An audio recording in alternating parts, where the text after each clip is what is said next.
Welcome participants.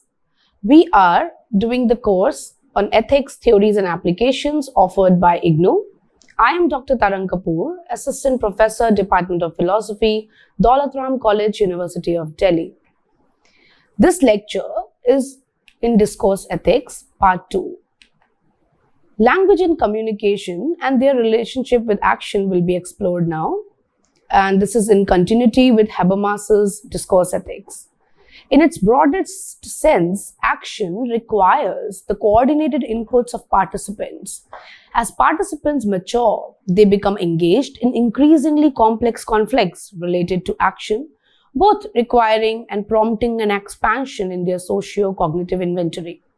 In a discourse, participants rely on different socio-cognitive tools depending on what type of proposed action is being discussed and what perspective structure exists between participants. In Moral Consciousness and Communicative Action, Habermas builds on Kohlbergs' seminal analysis that distinguishes 6 stages of moral judgments. According to Habermas, they can be regarded as gradual approximations in the dimensions of reversibility, universality, and reciprocity to structures of impartial judgments about morally relevant conflicts of actions. Let us first look into Kohlberg's 6 moral stages, and they are further regrouped into 3 levels of analysis. So level A is pre-conventional level, as all of us are familiar, and under it there are 2 stages. Stage 1, the stage of punishment and obedience, and stage 2 is the stage of individual instrumental purpose and exchange.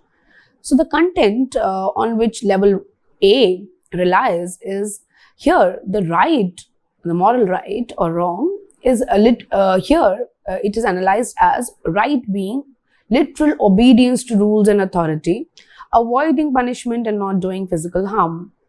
The reasons for being right are avoidance of punishment and the superior powers of authorities. In stage 2, the reason for doing right is to serve one's own needs or interests in a world where one must recognize that other people have their interests too. In level B, which is also called conventional level, we have again 2 stages. So let us start by discussing the first stage of level B. The stage of mutual interpersonal expectation and relationships and conformity. The content of this stage is broadly the right is playing a good, nice role, being concerned about the other people and their feelings, keeping loyalty and trust with partners, and being motivated to follow rules and expectations. Here, being good is important and means having good motives, showing concern about others.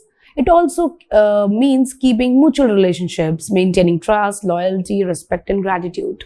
Reasons for doing good, right, are needing to be good in one's own eyes and also those of others' eyes, caring for others, because if one puts oneself in other people's place, one would want good behavior from self, the golden rule of reciprocation on which this principle works. Now look at the 4th stage, the stage of social system and conscience maintenance. The right here is doing one's duty in society, upholding the social order and maintaining the welfare of society or the group. The reasons for doing right are to keep the institution going as a whole. Self-respect or conscience as meeting one's defined obligations or the consequences, what if everyone did it? This brings us to level 3, which is the post-conventional and principled level. So once we have moved from pre-conventional to conventional, we finally go to post-conventional. So this is all in terms of child psychology and the moral development in a child. Now here, what happens is moral decisions are generated from rights, values and principles that are agreeable to all individuals composing or creating a society designed to have fair and beneficial practices. Here, stage 5, in the state of prior rights and social contracts or utility. The right is upholding the basic rights, values, and legal contracts of a society, even when they conflict with the concrete rules or laws of the group. These relative rules should usually be upheld, however, in the interest of impartiality and because they are the social contract. Some non-relative values and rights such as life, liberty, however, must be upheld in any society and regardless of majority opinion. Reasons for doing right are, in general, feeling obligated to obey the law because one has made a social contract to make and abide by laws for the good of all and to protect their own rights and the rights of others. Family, friendship, trust, work obligations are also commitments or contracts freely entered into and entail respect for the right of others. And here, the overall utility principle, the greatest good for the greatest number, is adhered to. In stage 6, the stage of universal ethical principles, the stage assumes guidance by universal ethical principles that all humanity should follow. Here, the reason for doing right is that as a rational person, one has seen the validity of principles and has become committed to them eventually. So, in this stage, when laws violate the principles, one acts in accordance with the principle. Principles are universal principles of justice, equality of human rights, respect for dignity of human beings as individuals.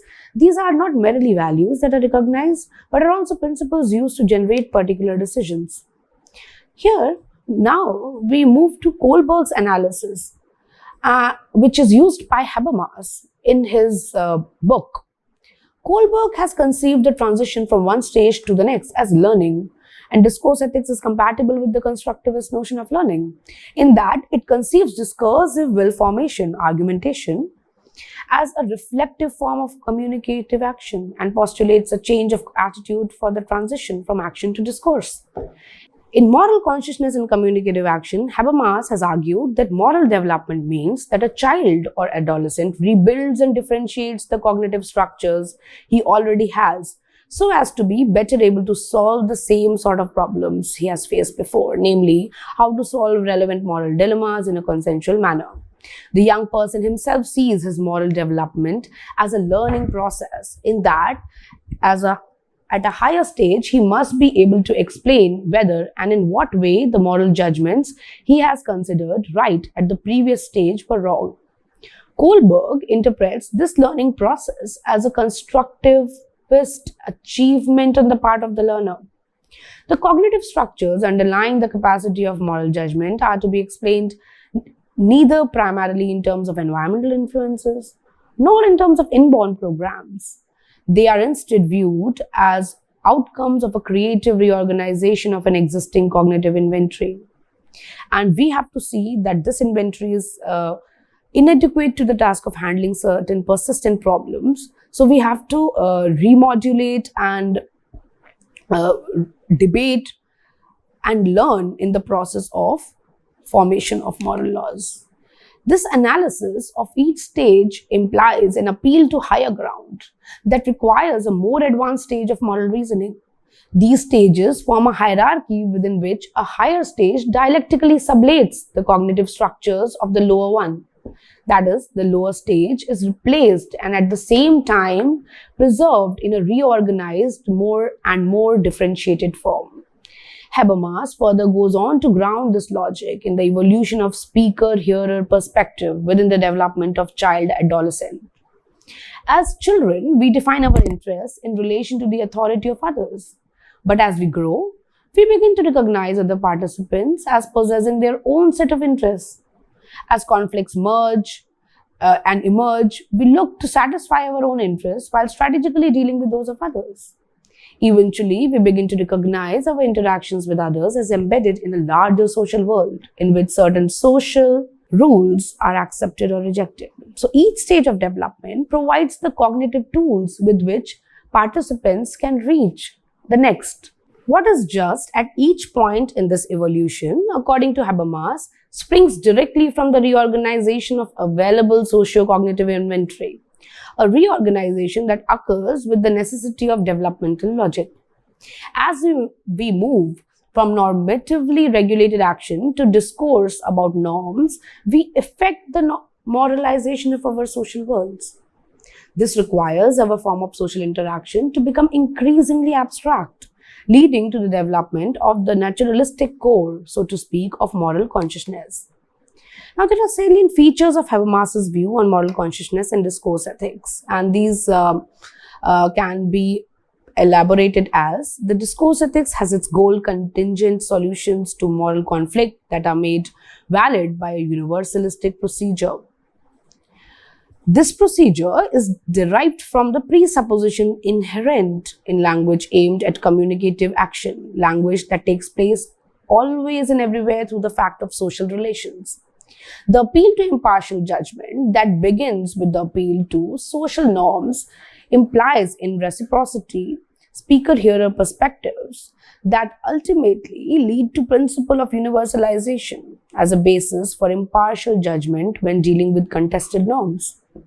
The critical advance for discourse ethics into post-conventional thinking relies on the logical development of the socio-cognitive inventory of a mature individual who has been socialized within a rationalized life world. In order for a valid resolution to be located, each participant cannot rely on authority derivative of a particular way of life. Rather, the participant must find reasons that can be supported by all. This necessarily requires a form of ideal role-taking in order to reach consensus. Now, we should distinguish John Rawls, who is a very famous moral ethicist, from Habermas's idea of discourse ethics. So Rawls has also put forth a cognitivist, universalist, and formalistic ethical theory that is influenced by Immanuel Kant. However, Rawls argues that in order to derive impartial, just, and fair principles to govern society, a person has to deliberate from behind a veil of ignorance, which lacks knowledge about his gender, age, education, and other kind of specific particularities. However, when we look into discourse ethics, every valid norm would meet the approval of all concerned. Discourse ethics does not set up substantial orientations. Instead, it establishes a procedure based on presuppositions and designed to guarantee the impartiality of the process of judging. In this proceduralism that sets discourse ethics apart from Rawls' theory of justice. Further, discourse makes us aware that universalism merely expresses the normative content of a procedure of discursive will formation and must be strictly distinguished from substantive content of a procedure of a discursive argumentation. The principle of discourse ethics prohibits singling out with philosophical authority any specific normative content. And as far as Rawls' theory of justice strays into substantive issues, it becomes just one of the other contributions to practical discourse among even others which have already been given. And no longer this way it helps to ground the moral point of view that characterizes practical discourses as such. With this, we bring ourselves to a discussion of Karl Otto Appel's specifications to discourse ethics. Karl Otto Appel is a German philosopher who modernized version of Kant's transcendental philosophy. According to him, morality should be grounded in the fundamental fact of language, or more concretely, the language community, the community of communication and discourse. Each human being is a member of this community of language and discourse. When he reflects upon the transcendental conditions of possibility of this community of discourse, Appel takes inspiration from Habermas and his 4 universal validity claims. Discourse ethics is a moral theory that starts from this inescapable linguistic matrix or medium of all our thoughts, reasonings, argumentations, and purposive actions. Beginning from this all-embracing community of language and discourse, the ground of all human thinking and acting, discourse ethics proceeds to show the transcendental conditions of possibility of such a linguistic community. Appel argues that provided this community of language is universal and unlimited, therefore the transcendental conditions of possibility we derive would also be universal and unlimited. When we proceed in this manner, we finally ground morality in universal presupposition. Appel argues that all moral theories have been monological. They have all been the result of a solitary thinker reflecting upon morality. They have all neglected to take cognizance that even their solitary reflections could only have taken place within the context of language and discourse. thus within the linguistic community and through a communal language. The moral theories have forgotten the linguistic conditions of their philosophizing, and this is the cause of their failure. In this line, he talks about teleological theories, which fail because telos, as conceived by Aristotle, turns out to be the good or self-actualization of the individual or of a particular community, and not of the universal humanity. Aristotle found it necessary to exclude the slaves and also women and non-Greeks from this domain of morality. Again, even Kant's categorical imperative, which commands the individual to act only on that maxim through which he can at the same time will that he can will the law to be universal, also ended up with a rather limited universality claim. Similarly, the contract and conventional theories of morality had difficulty in showing why contracts and conventions should continue to be followed, especially in situations where the self-interest of individual would seem to dictate that one should act otherwise. So the modern experimental science also contributes to this problem of subjectivism and relativism in the sphere of ethics, because it has arrogated on itself the whole notion of universality and objectivity, and hence morality is seen as a matter of personal opinion and feelings now. However, the world is becoming more and more of a global village and one entity due to the emergence of such concerns as nuclear armaments, economic globalization, and ecological anomalies of worldwide repercussions. When more than ever we have, there seems to have a need of founding a morality that would go beyond the confines of our groups or culture and embrace all of humanity. So in this regard, Apple's theory of universalization has a special significance. He has spoken about intersubjective validation. Apple argues that any person who lives in any community of language is inescapably governed by norms of meaning and truth and intersubjective validation. The fourth validity claim, that is the need to seek intersubjective validation or normative correctness, leads to the foundation of morality. It provides an implicit acknowledgement of the equality and autonomy of all interlocutors, as anybody who speaks or argues in principle seeks validation from the community of persons. The foundation and ground of morality is the respect of the community of persons, the transcendental condition of possibility of community of language and its course. There is also a transformed version of categorical imperative which Apple suggests. Towards a transformation of philosophy, Apple draws and formulates a transformed version of Kant's categorical imperative. He says, and I quote, "Act only according to a maxim of which you can, in a thought experiment, suppose that the consequences and side effects its general observance can be anticipated to have for the satisfaction of the interest of each individually affected could be accepted without coercion by all the affected in a real discourse, if it could be executed by all those affected." Apple considers this rule a transformation of Kant's categorical imperative in the sense that it goes beyond Kant's principle of universality of formulation. Having seen from the transcendental presupposition of the community of dialogue and communication is the whole community of persons whose real interest any speaker or agent is committed to respect, then the fundamental norm of morality should be not merely the notion of universality as found in Kant, but the concrete universality representing all the true legitimate needs and interests of community of persons, individually and severally. So, Apple is trying here to propose a transformed version and is trying to do away with the limitations of the Kantian moral principle. Discourse ethics is formal and procedural, and we have already seen this in the first lecture. So here, discourse is purely formal and procedural, even from the point of view of Apple's idea on discourse. The moral norms formulated by discourse ethics proposed are not substantive. They are not specific claims. Rather, discourse ethics states formally that whatever one does, he must see to it that the foreseeable consequences and side effects of his action does not violate the justified interest of individuals who are affected by that action.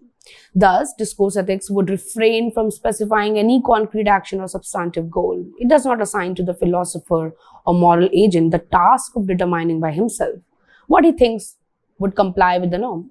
Instead, it would require procedurally a real dialogue with the individuals concerned so that to determine what is effect would be in respect of their justified interests.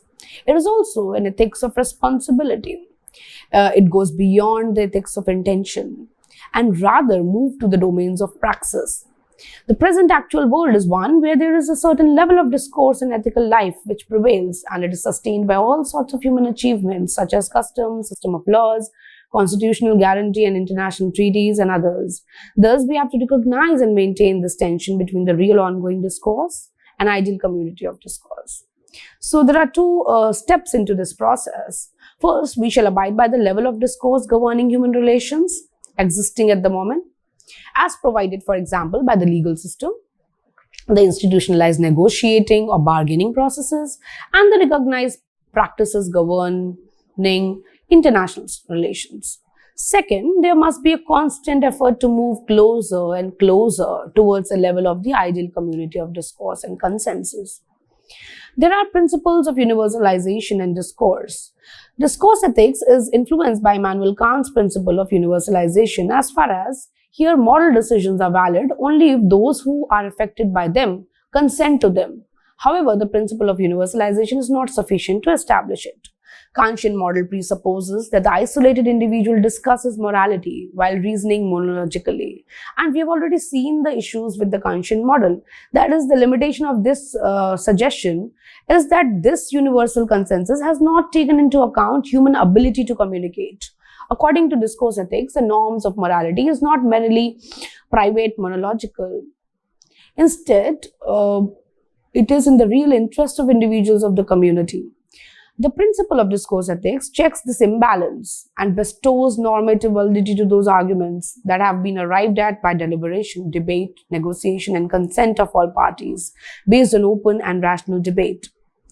There is a relevance of this kind of ethical system in many fields, including philosophy and sociology, as well as applied ethics like professional ethics, media ethics, business ethics, and many others.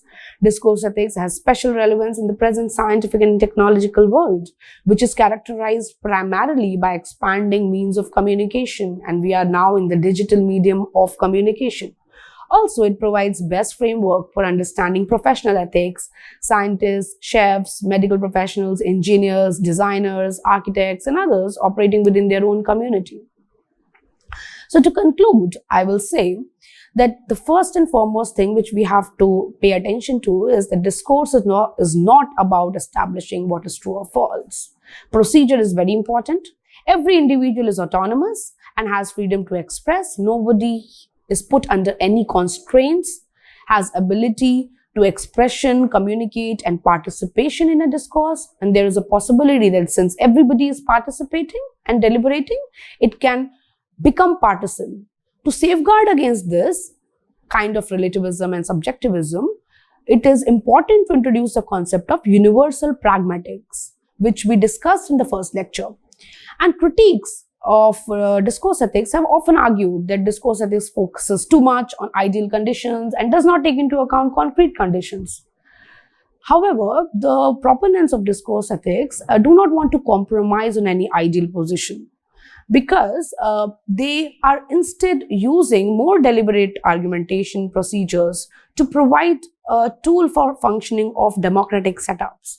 For this reason, an emphasis on deliberative communication is a must.